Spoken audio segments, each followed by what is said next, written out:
Get the opportunity to do that today. You ever stop to think about this question right here? How did I get here? How did I get here? Now, for some of you, you think, well, Brent, that's pretty simple. I woke up, I got dressed, I got in my car, pulled out of my driveway. Eventually, I turned onto Ashworth Road into a parking lot, and hey, here I am. Not that. Well, we all know how we got here that way, right? I'm thinking more existentially, but not necessarily, don't go too far the other extreme, several billion years ago, God spoke, bang, the world came into existence, whatever. I'm not talking about atoms crashing together. But think about your life, just right now. Think about your life, your job, your important relationships, where you live, how you got here, how you got where you are, how you got maybe even to this church today. Think about that. Now, when you think about that, anybody like me where you have moments where you go, how in the world did I get here? Is that just me? Let me see those hands if you think that sometimes. Okay, not just me. I think that often. I have several moments like this in my life where I'm like, whose life am I living? I mean, it's like, how did I land here at this time? I remember in 2022, I had the opportunity to travel to Israel. I got to share that experience with many of you. But I remember one morning I was feeling the full effects of jet lag, 24 hours of travel, an 8-hour time difference. And I woke up about 3 a.m. and I walked outside. We were staying in these small bungalows there. And I went outside and I just got to sit on the edge of the Sea of Galilee. And that's the picture I took that morning. This was end of October, early November. Way across there, the light's kind of in the middle. That's the city of Tiberias that's mentioned in Scripture. What you see more closer, those lights, that's kind of the resort area that we were staying in. They had these small bungalows. But as I sat out there at 3 a.m, wide awake, and I took that picture and eventually saw the sunrise, I had this moment and I said, whose life is this? Whose life is this? Whose life am I getting to live? How did I get here? And yeah, sure, I can think about the logistics of air travel, and hotel accommodations, but it's bigger than that, isn't it? Sometimes we need to stop and think about the bigger picture of how did I get here? What led me here? The interesting thing about life is that in some ways, we have so little control, don't we? I mean, in some ways, we just kind of have to take the curveballs that life throws us and the punches that life throws in our face, don't we? Sometimes we just don't get that decision. It just comes at us. Or sometimes we don't fully think about maybe the decisions that we're making, and we don't think about the ripple effect that, I sit here as your pastor, and I've been here for 17 and a half years. And really, all of it started with a decision in 2000. Jaden, when were you born? 2003. There we go. In 2003, where for some unknown reason, Carrie's pregnant with our third child. I have a great job moving up in an organization, and we feel God's call to move 3.5 hours away because some people we know said, hey, we have a church that needs some help. And we're like, why not?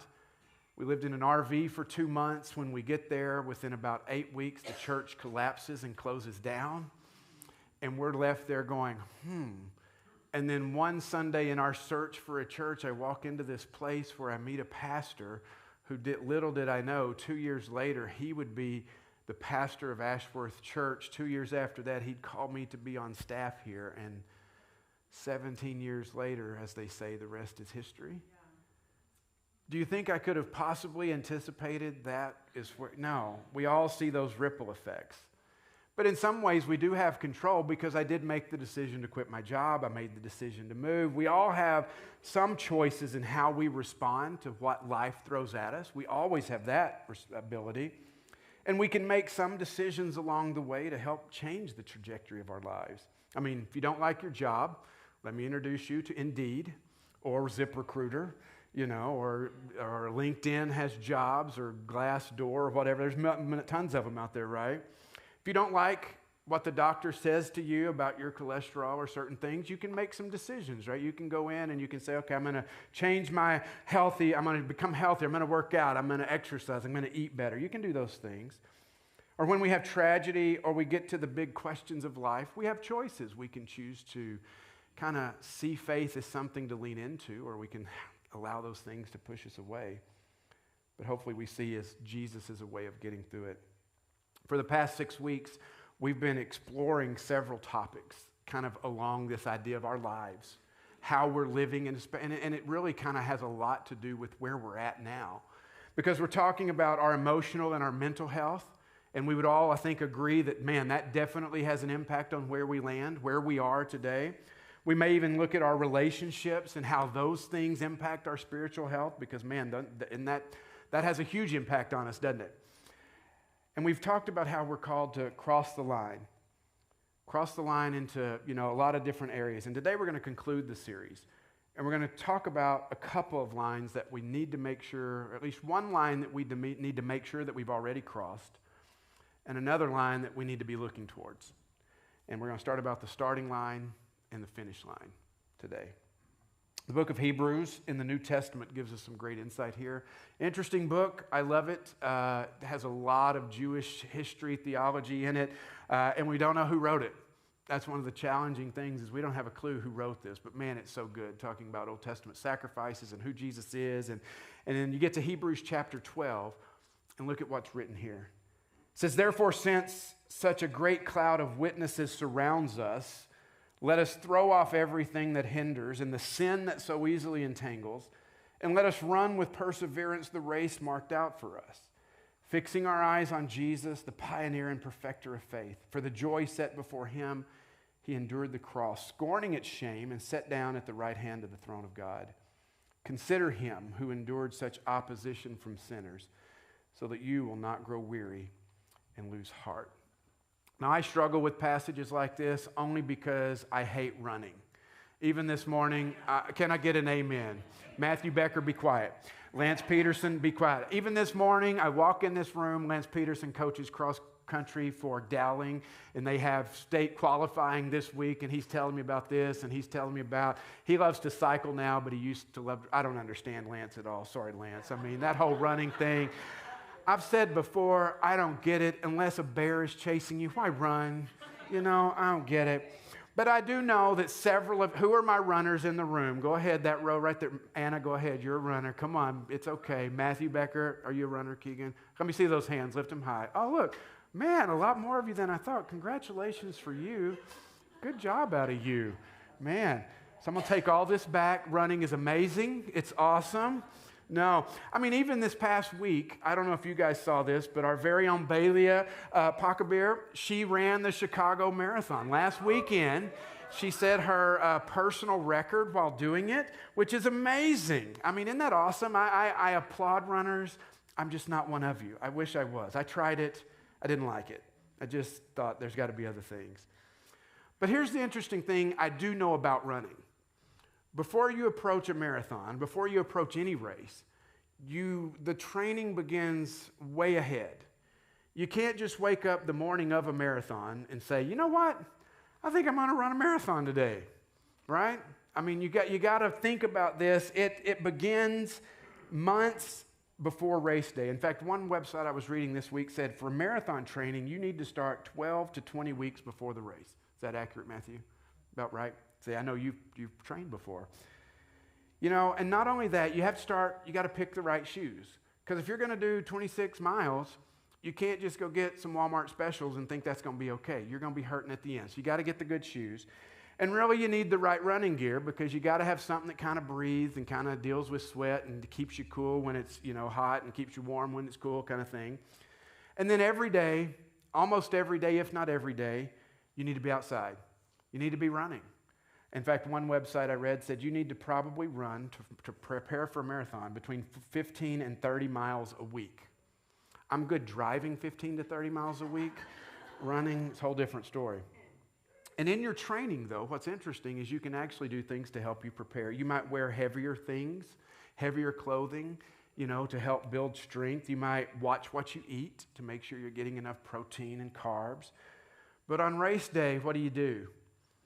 None of that's there, right? You are slimmed down, you are sleek, you are trim, and you are ready to go because nothing extra that might weigh you down is going to be with you on that starting line. What's interesting is that The writer of Hebrews here uses this exact analogy to talk about what it's like to follow Jesus. You know, there is a starting point where many of us have kind of had that moment where it's like, I'm going to follow Jesus. The problem is that you usually don't take weeks or months of preparation to get there. Usually it's like, I'm ready to go, let's go, and you're kind of thrown into the race. And a lot of times it can feel like you're trying to figure things out as you go along. And what happens with us in this race of faith, where in a marathon, you've shed everything that's going to weigh you down. You've just got the basics. I mean, the heaviest thing you probably have on you on race day is probably what? An iPhone with AirPods, right? I mean, just to give you something to listen to while you run. But in the race of faith, what you find is that many times as you've begun to run, you find some weights that have begun to weigh you down. And really, that's been the point of this series. To hopefully maybe show us, and it's not always comfortable to realize, but hopefully we can lean in and begin to see, okay, there's some things in my life that I need to address, some things that I need to bring to the surface, some things I need to talk to Jesus about, because I'm beginning to see that they're weighing me down. They're keeping me from being fully able to run the race. And hopefully we were giving you the encouragement and the tools to throw off what they were called hindrances. I mean, look at what we considered over the last several weeks. We talked about knowing ourselves and being honest with the person we are within. That it doesn't do us any good to kind of put the blinders on and go, no, that's not me. We have to understand who we truly are. And we can't be afraid of that. Our understanding of God plays a huge role in this. He loves us and He wants us to be the best human we can be, the one He's created us to be. And the way that happens is by allowing some of this stuff out and allowing Him to kind of begin to deal with it. In fact, if you remember that first couple of weeks we had this quote from Augustine where he said, how can you draw close to God when you're far from your own self? And he prayed, grant, Lord, that I may know myself, that I may know Thee. There's a conjoining of knowing God and knowing ourselves. We talked about that importance. It's not comfortable, is it? Sometimes you ever, like me, you just get to a place and you think, dear God, can we just get over this already? I'm ready to be done. I'm ready to be complete. But I'm not there yet. Anybody else feel that way? Yeah, okay. After that, we talked about the need for community. We talked about just the power of having others around us to encourage us, to challenge us occasionally, but having that support system in place that helps us keep moving forward. Because if we don't have that, what do we find? We will get discouraged. We'll get down. We'll fall away. We'll move away because we're just like, I can't do this on my own. And we also discussed that when you have community, sometimes fun happens and we have stuff called conflict. And our real desire is to like run away from it or act like it doesn't exist, but really the best thing we can do is kind of lean into it and begin to reconcile the conflict in our lives. And then we talked last week just about how it's important not just to live for ourselves, but to look around us, to look outside this building and realize that other people, the things that we're struggling with, the things that we're dealing with, they are too. This isn't isolated. We're not special in that way where it's like, well, I have some emotional things I'm going through. Yep, you and the rest of the world. The difference is, as we work through these things, we're finding how faith can help us deal with these things and draw closer to Jesus. And we have opportunities for those that are spiritually seeking to speak into those relationships and help. And we have something really cool that we can bring to the conversation. And we should lean into those conversations with people that are spiritually seeking. Hopefully, we see those are some of the things we're dealing with. And the writer of Hebrews in the passage we read mentions that as we run this race, we need to be willing to kind of cast off, to get rid of the hindrances, the things that might be weighing us down, the coats that we might be wearing, the baggage that we might be holding on to. We need to get rid of those things. And then the writer says something else that we really wish they wouldn't talk about because we don't like that word, but it's the sin word. And they talked about the sin that so easily entangles. Anybody ever experienced that? Anybody ever find yourself just, I think the easiest example for me is I'm driving down the street and somebody does something stupid. And just everybody else that drives is stupid. I'm not, but they are. And in that moment, I watch what happens within me, and I have to have that self-regulating moment where I'm like, well, why was I thinking such terrible thoughts about that person? Why was I thinking terrible things about their mother? Why was I, things like that? Just me? I'm not the only one, right? I have to start processing that, and I realize that, man, like walking through my living room at night, if I'm not careful, my kid's going to leave an extension cord pulled across the living room, and I'm going to tangle myself. Colin's laughing because he's seen my living room. I'm going to get my ankle wrapped around that cord, and I'm going to fall flat on my face. I wasn't looking for it. I didn't expect it, but there it was. We see that there's this sin that so easily entangles us. And what's fascinating here in this passage is that the writer doesn't give us a list of sins here to be on the lookout for. That'd be easy, wouldn't it? Like here's the top 5, here's the big ones, here's the ones you need to pay attention to. Don't do these 5. That would make it so much easier. But that's not what we get. That's not what the answer is. The writer here doesn't seem to say, watch out for specific sins, but rather to remind us that any sin can be a hindrance to us in this faith, in this race of faith. Anything has the potential to trip us up, to cause us to fall on our faces. And any of those things we need to be aware of, and we need to be willing to throw them out, throw them off, because they will weigh us down. What's interesting is that word translated entangles, the sin that so easily entangles. Do you know what it could also be translated as? The sin that so easily distracts. I don't like that. I understand how easily distracted I am. And the word distraction it just hits way too close to home for me. Because I have a lot of distractions.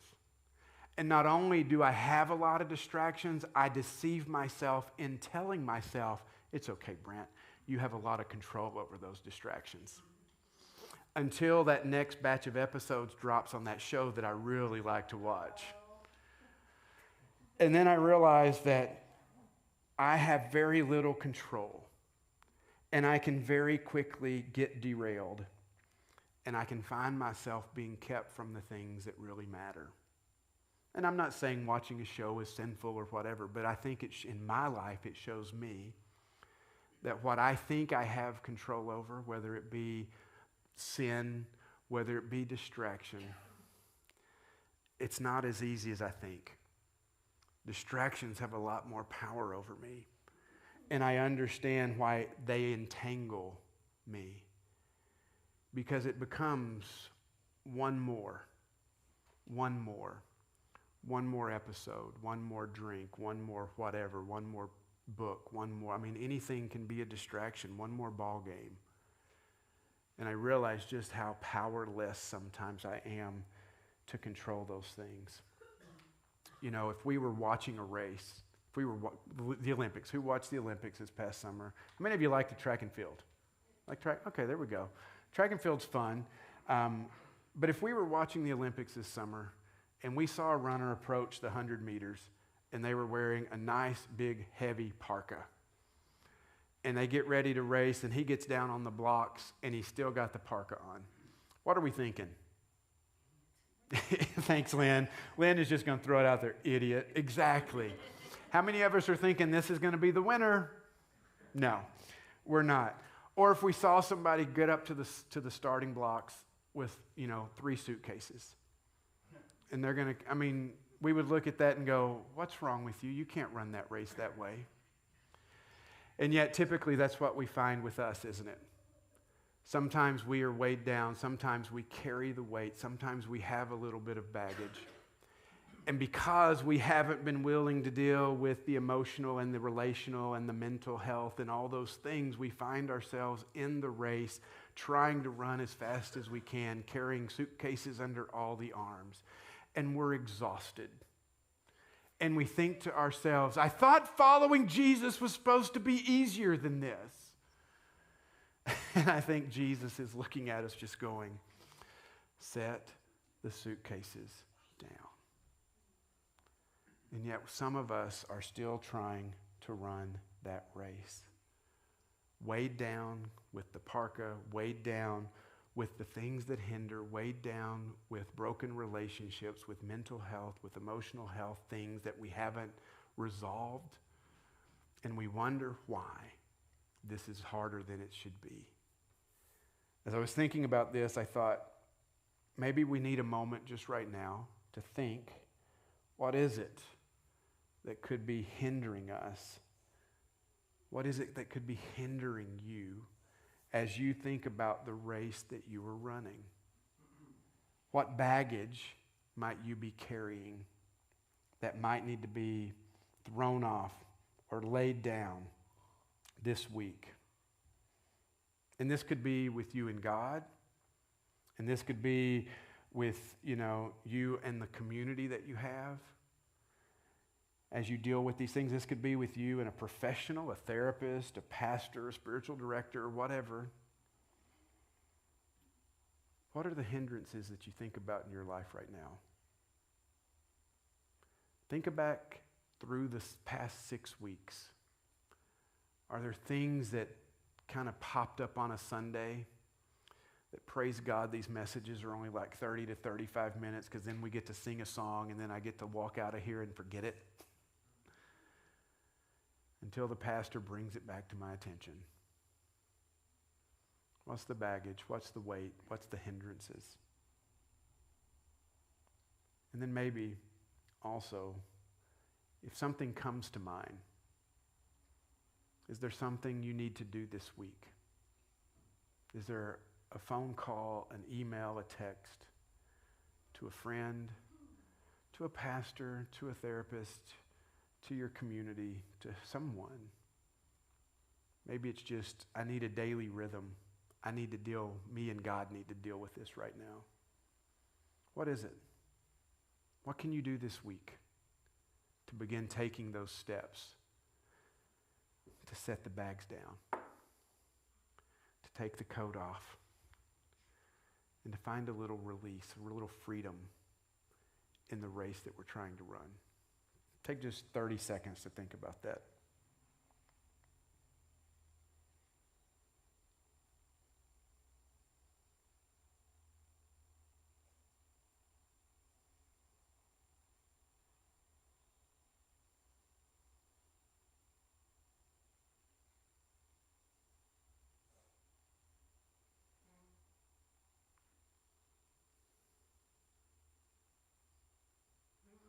Anybody else get concerned about how unnerving silence can be? Come on, keep talking. Please keep talking. Anybody else feel that? I'm sure that wasn't even 30 seconds because all of us were in that moment of just, it's so uncomfortable. Please say something, anything. Don't let these questions leave you this week. But let's talk a little bit more. In a marathon, what I find fascinating, and the marathon runners may contradict this, but the starting line isn't as important in a marathon as it is in a sprint. Why would I say that? I looked up the results. This past summer in the Paris Olympics, in the 100-meter race, there was actually a tie for first and second, and third place was a whopping 0.02 of a second behind them. How important is getting off the starting blocks? Very important. Last week in the Chicago Marathon, there was almost a 2-minute difference between first and second place. How they started probably didn't factor in as critically as the sprint. What really mattered more than anything was what? Setting a good pace, right? That's critical. How fast am I trying to run? In our fast-paced world, when we think of a race, how many of us think of a marathon? If you're a marathon runner, you probably do. But most of us think, no, quick, fast, get it done, get in there, go quick as possible, faster and faster. And how often in our lives do we run that way? Do we operate that way? We want everything quick. Time is money. Let's go, let's do it, let's get it done. In fact, some of you may be sitting here today in my slower pace of talk. You're like, come on, Brent, let's go, speed it up, let's go. But the race we're talking about here in Hebrews is not a sprint. It is a marathon. It's a long race. And this is going to take a while. And as I think about the race, I love this expression We overestimate what we can accomplish in a day, and we underestimate what we can accomplish in a lifetime. Don't we? I love that phrase. I think there's such truth there. I think there's power there. We overestimate what we can accomplish in a day. I know I do. But we underestimate what we can accomplish in a lifetime. And the writer of Hebrews here is encouraging us to run, but to run at a good pace. Why? Because this is a long race, and the goal is to get to the end. And the way that happens is with perseverance. We have to run with perseverance. What does that even mean? What does that even look like? We're being told that as we run this race, we need to cast off things. We need to be transformed along the way. We need to change along the way. And what this means, though, is that perseverance is going to require growth. Perseverance is not just we forget everything and run. Things are going to happen. There's going to be obstacles in the way. We're going to find out, oh my goodness, there's another layer that I need to peel off. Perseverance is going to require the ability to lean into these things when they happen and go, okay, I'm going to deal with that now. And as we run and as we see more and more of our hindrances, as we experience more and more difficulty along the path, we have to figure out, how am I going to respond? How am I going to react in this moment? Will I allow this thing, will this be the thing that takes me out? Will this be the thing that makes me veer off course? Will this be the thing that just blows my mind and has me just sit down on the track and cross my arms and legs and ball up and cry? Or will this cause me to lean in harder and keep going? And this is why coming here on Sunday, and I love you guys, and I'm glad you're here, but this can't be the end all of our spiritual growth and development. Listening to messages in this series and for us to encourage you weekly to kind of deal with these things, it's not enough. When you are confronted with the things within yourself, what do you do with that? Are you going to turn a blind eye? Are you going to kind of deal with it? When you realize you have conflict or that someone is opening up to you about something personal or spiritual, how will you respond? You see, I think one of the greatest lies the church ever told was Sunday's it. And also on top of that, pray this prayer and everything's good after that. It ain't. It's not. It's much bigger than that. It's not pray a magical prayer and everything is good. You realize that Jesus never asked somebody to pray a prayer. Well, pray a prayer and ask me into your heart. John 3:22. No, it's not there. In fact, what's interesting is the only picture we have of prayer with Jesus is when his disciples said, hey, you go pray a lot. Why don't you teach us how to pray? And he goes, okay, I'll teach you how to pray. But what he did do was he made statements like this. Hey, come follow me. He said things like this. Take up your cross. He said things like this. Love one another. He said, you are my friends if you do what I command. As we run, our goal is to be moving toward a spiritual health, a spiritual vibrancy, wholeness. Unfortunately for us, though, that path to spiritual vibrancy doesn't run through self-centered living. It doesn't run through ignoring how our lives impact those around us or ignoring our own souls. The path we run to spiritual vibrancy runs through the cross, an instrument of torture and death. You see, running this race and crossing these lines will require us to grow up.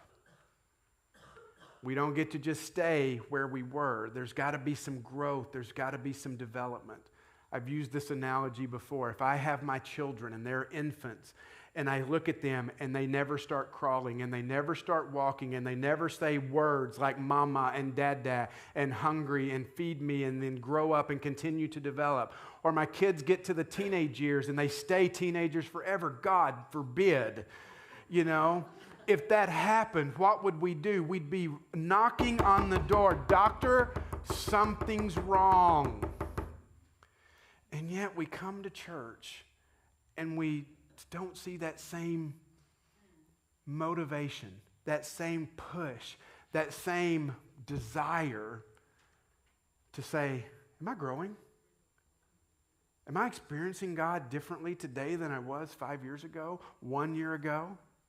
And see, growth is not missed in the New Testament. I mean, the Apostle Peter in 1 Peter writes this. He says, like newborn babies, crave spiritual milk so that by it you may, what?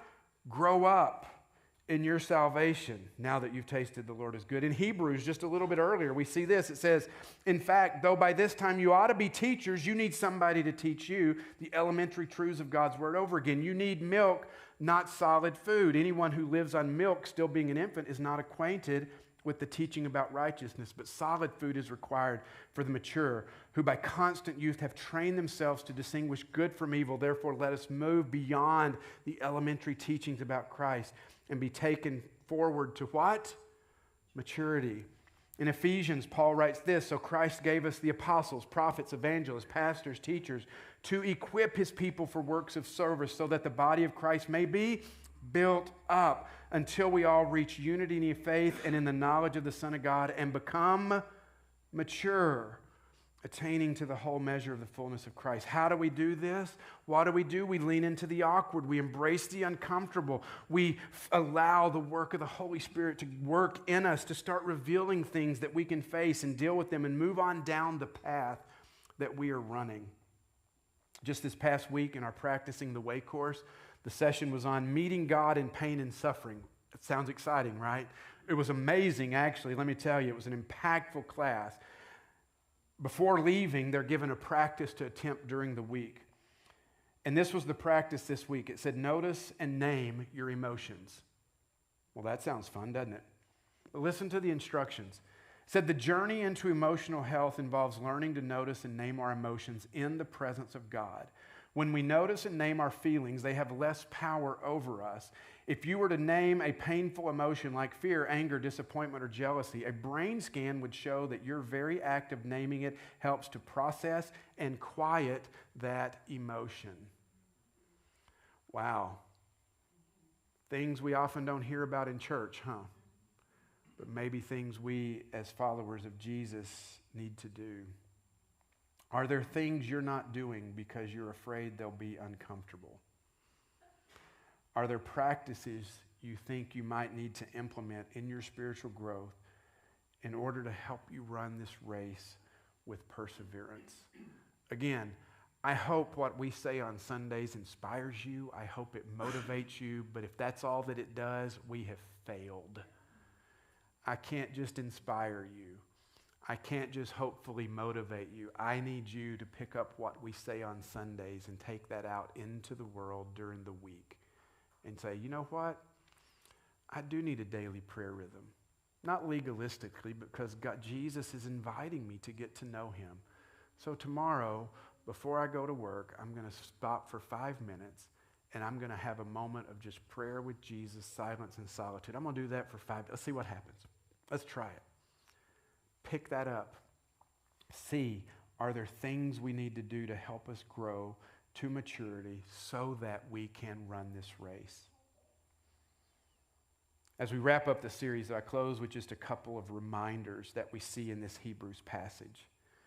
First, it's this: distractions will happen, and that's okay, but there's something that can help us when we get distracted. What is that? Jesus. What did the writer of Hebrews say? He says, fix our eyes on Jesus. Why do we do that? Because he's run the race before us. He's done it. He's blazed the trail. We're following in his steps. We're following in his steps. Back to my Israel trip, I got to walk on streets that were 2,000 years old, and our guide said these streets were likely here when Jesus was here. I put my feet in the place where Jesus actually stepped. That's cool, isn't it? The streets that he walked on. But you know what? You don't have to go to Israel to do that. You get to do that every day. He's gone before you. He knows what you're dealing with. He's had to deal with something similar. I mean, look at how it's described. It says, for the joy set before him, he endured the cross, scorning its shame, and sat down at the right hand of God. He knew what was coming in his life. He had difficulty. He had trouble. You will too. He's been there. He knows what it's like to want to give up. Anybody ever felt like giving up? You ever read Jesus' prayer in the Garden of Gethsemane? Jesus says, God, if it take this cup from me, but not my will. That's a prayer of saying, hey, if we can get out of this, I'm good with it. And not only that, look at how he's described as interacting with us. That passage said he's the pioneer of our faith, the author, the originator, the perfecter, the completer. What's happened in you is a direct result of the work of Jesus in your life, and he's not done yet. Do you know that? He's not done yet. He will help you see this to the end. And probably one of the weirdest and yet greatest parts of this is what was said at the beginning. Therefore, since we are surrounded by such a great cloud of witnesses. Let me tell you what, these aren't spectators sitting in the stands. These are people standing at the finish line. Go back and look at Hebrews chapter 11, the chapter of faith, where it's this person had faith, and this person had faith, and this person had faith. These witnesses are encouragement to us. They're not cheering us on. We're looking to them to say, how can I do this? How can I get to the end? And it's a reminder, they've done it before. You can do this too. It's what we see in them, not what they see in us, that's being communicated here. We see them as our examples. We're not blazing a new trail. We're just following them. And so my last words to you this morning is it's time to run. It's time to run. Where are you? What led you here? To this place, to this moment of faith? It's time to run. Some of us may be still sitting on the starting line. Some of us may have swerved off course. Some of us may have become distracted. Some of us may have been tripped up or haven't shed the weight yet. It's time to run. It's time to step forward. It's time to do the things that need to be done. It's time to lean into the relationship that Jesus is calling to. It's time to know ourselves. It's time to be reconcilers, and it's time to run. We have a course to complete. Why? Because there's one more line that sits before us, and that is the finish line. And we're looking forward, and we have hope, and we know what is to come because we're following Jesus all the way, allowing the change and the transformation to happen to us as we do, knowing that one day we will cross that finish line and we will see Jesus face to face. Yes. Are you ready to run? Let's run. Let's pray. Father, thank you for an encouragement to just get off our rear ends and jump into this race, this path that you've led before us, laid out before us. And is it scary? You better believe it. Is it hard work? Absolutely. As any runner in this room can tell us, it's not easy. But as Lance told me this morning, he reminded me, he said, it's not about the race for me, it's about what I feel at the end, how good my body feels, that sense of accomplishment. It may be difficult and it may be challenging, but along the way, we're going to feel that encouragement from you, Jesus. We're going to know that we're running in your steps. And as we see the change happening within us, as we see that we're becoming more like Jesus, it's going to be amazing. And we can have that sense of accomplishment. We can have that sense of even pride in the work that you've done in and through us. So God, help us to run.